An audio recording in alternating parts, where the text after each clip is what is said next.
মহল্লার মুসলিম ধর্মাবলম্বীদের পবিত্র উৎসব ঈদুল আজহা।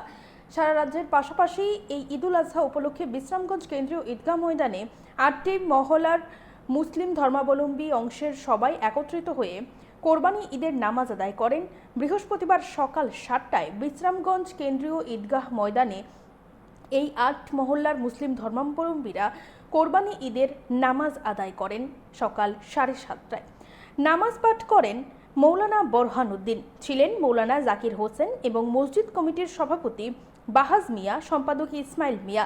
নামাজ আদায় শেষে সবাই একে অপরকে ঈদের শুভেচ্ছা জানান।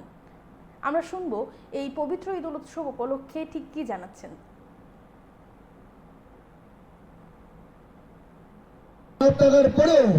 ঈদের নামাজ ভালোভাবে, সুন্দরভাবে, শান্তিপূর্ণভাবে আদায় করার জন্য সুযোগ করে দিয়েছেন। আমরা শুকরিয়া আদায় করি আলহামদুলিল্লাহ। উপস্থিত হাজিরিন, ঈদ অর্থ খুশি, আনন্দ, শুভেচ্ছা বিনিময়, মিলন। ঈদ অর্থ বারবার ফিরে আসা। আমি হুজুর পাক সাল্লাল্লাহু আলাইহি সাল্লামের একটি আদর্শ বলবো। হুজুর সাল্লাল্লাহু আলাইহি সাল্লাম যখন মক্কা থেকে মদিনায় গিয়েছিলেন 47টি সনদ লিপিবদ্ধ করেন। এর মধ্যে অন্যতম ছিল সকল সম্প্রদায়ের সাথে মিলেমিশে জীবন যাপন করা, বসবাস করা।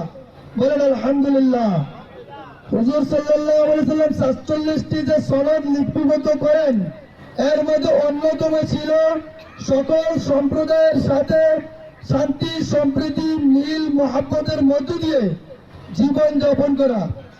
হুজুরের যে অমূল্য বাণী, যে সনদের মধ্যে অন্যতম, আমরা যারা আছি আজকে ঈদ উপলক্ষে, ঈদুল আজহা উপলক্ষে আমরা এই বার্তায় নিয়ে যাব। আমরা সবাই ভারতবর্ষের নাগরিক, আমরা সবাই এই দেশের নাগরিক।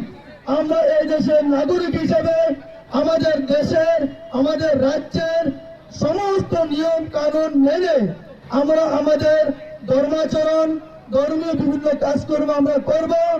ইসলাম হলো শান্তির ধর্ম। আমাদের কোনো কর্মের দ্বারা, কাজের দ্বারা যাতে অন্য কোনো সম্প্রদায় বা কোনো জাতি, কোনো মানুষ যাতে কোনো মতে কষ্ট না পায়,